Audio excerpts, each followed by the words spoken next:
Hi friends, Ayyanar துணையில் நாளைக்கு என்ன நடக்க போகுதுன்னு பார்க்கலாம். வாங்க வீடியோக்குள்ளே போகலாம். நம்ம சேனல் இன்னும் சப்ஸ்கிரைப் பண்ணாதவங்க சப்ஸ்கிரைப் பண்ணிக்கோங்க. சேரனும் சோழனும் பல்லவனை அவனோட ஃப்ரெண்டு வெளியில் நடந்து வர்றான். அவங்ககிட்ட கேட்குறாங்க, டே பல்லவன் பாத்தியாடா, பல்லவனை இன்னும் வீட்டுக்கு வர காணோம் அப்படின்னு சொல்லி கேட்குறாங்க. அதுக்கு பல்லவனோட ஃப்ரெண்டு சொல்கிறான், ஆமாங்கண்ணா, மத்தியானமெல்லாம் ஒரு மாதிரியே சோகமாகவே இருந்தான். மத்தியானம் வரைக்கும் தாங்கண்ணா கிளாஸ் அட்டென்ட் பண்ண, அதுக்கப்புறம் கிளம்பி போயிட்டான். ரொம்ப சோகமாகவே இருந்தா, ஏதாவது வீட்டில் பிரச்சனையாங்கண்ணா அப்படின்னு சொல்லி கேட்குறேன். இல்லைடா அதெல்லாம் ஒன்றும் இல்லை, இன்னும் வீட்டுக்கு வரல, ஃபோன் சுவிட்ச் ஆஃப்னு இருந்தது, அதனால தான் நாங்கள் அப்படியே பார்த்துட்டு போகலான்ட்டு வந்தோம் அப்படின்னு சொல்லிட்டு சோழனும் சேரனும் கிளம்பிடுறாங்க. இங்கே பாண்டியன் ஒரு பக்கம் பல்லவனை பயங்கரமாக தேடிட்டுருக்காரு. இன்னும் பல்லவன் யாரோட கண்ணுக்குமே தட்டுப்படலை. வீட்டில் நிலாவும் சோகமாக இருக்காங்க. இன்னும் பல்லவன் வர காணாமே அப்படின்னு சொல்லிட்டு பல்லவனோட அப்பா சைக்கிளில் பாட்டு பாடிட்டு அப்படின்னு பாட்டு பாடிக்கிட்டே வந்துட்டுருக்காரு. என்னங்க, இங்கே வீட்டில் பல்லவன் காணா அப்படின்னு சொல்லி எல்லாரும் ஆளுக்கு ஒரு மொழியை தேட போயிருக்காங்க.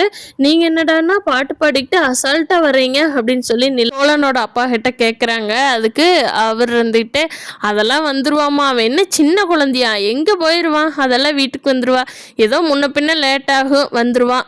என்ன காலையில் நான் கொஞ்சம் அவள் ரொம்ப ஃபீல் பண்ணி என்கிட்ட பேசினா, நான் அதை கண்டுக்காமல் கொஞ்சம் இதாக பேசி விட்டுட்டேன், அதில் ரொம்ப கோபமாயிருப்பானோ அப்படின்னு சொல்லி அவர் இப்போ தான் யோசனை பண்ணிகிட்டு இருக்காரு. சொல்கிறாங்க, போங்க, இப்படிலாம் நீங்கள் உண்மையை சொல்லாமல் இருந்திருந்தால் பல்லவை எதையுமே கண்டுக்க மாட்டேன், இந்நேரம் வீட்டுக்கு வந்திருப்பான்.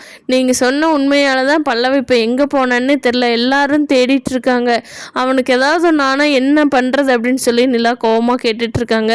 எல்லாம் கேட்குறாங்க, உங்கள் பையன் தானே, என்னதான் இருந்தாலும் உங்கள் 2வது ஒய்ஃபோட பையன் தானே, அவங்ககிட்ட இந்த உண்மையை சொன்னால் அவனுக்கு மனசு கஷ்டப்படுன்னு உங்களுக்கு தெரியாதா, ஏன் இப்படி பண்ணீங்க அப்படின்னு கேட்குறாங்க. அதுக்கு அவருக்கு கோவம் வந்துடுது. ஏம்மா, அவனுக்கு தான் புரிஞ்சுக்காம 3 பேர் என்னை பேசுகிறானுங்க, அடிக்க வர்றானுங்கன்னா நீயும் அப்படியாம்மா இருப்ப, நான் ஒன்று அந்த அம்மாவை கல்யாணம் பண்ணிக்கிட்டெல்லாம் வரலாமா, இப்படி லாரி ஓட்ட போன இடத்துல ஒரு ஆக்சிடெண்ட்டு, அதில் அந்த அம்மாவும் இந்த பையனும் தான் என்னை காப்பாற்றுங்க, இந்த ஊரில் இருந்திருந்தால் எங்களை கொன்றுவாங்க, கூட்டிகிட்டு போங்கன்னு சொன்னதுனால நான் கூட்டிகிட்டு வந்தேன்மா வீட்டுக்கு.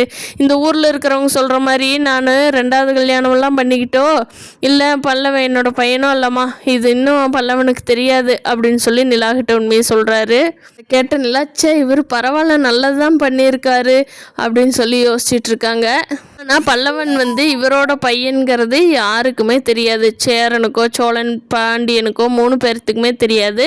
அவருக்கு அடுத்து இப்போ நிலாவுக்கு தான் தெரிய வந்திருக்கு. கண்டிப்பாக பல்லவன் ஏதாவது ஒரு கடையில் பார்ட் டைம் ஜாப்புக்கு ஜாயின் பண்ணி வேலை செஞ்சிட்ருப்பான். ஏன்னா இனிமேல் அண்ணனுக்கிட்ட நம்ம செலவு காசு கேட்கவே கூடாது, நம்ம செலவை நம்மளே பார்த்துக்கணும், இவ்வளோ நாள் நம்ம அவங்கள தொந்தரவு பண்ணினதே போதும், நம்ம அவங்களோட தம்பியே இல்லையே, எந்த உரிமையில் நீ அவங்ககிட்ட காசு கேட்குறது, அதனால் இனிமேல் நம்மளோட செலவு நம்மளே பார்த்துக்கலான்னு சொல்லிட்டு ஒரு கடையில் போய் பார்ட் டைம் வேலையாக செஞ்சிட்ருக்க போகிறான். பார்க்கலாம் ஃப்ரெண்ட்ஸ், நாளைக்கு எபிசோடில் எப்படி கதை இன்ட்ரெஸ்டிங்காக போகுதுன்னு. இந்த வீடியோ பிடிச்சிருந்தா லைக் பண்ணிக்கோங்க. நீங்கள் என்ன நினைக்கிறீங்கன்னு கீழே கமெண்ட் பண்ணுங்கள். தேங்க்யூ.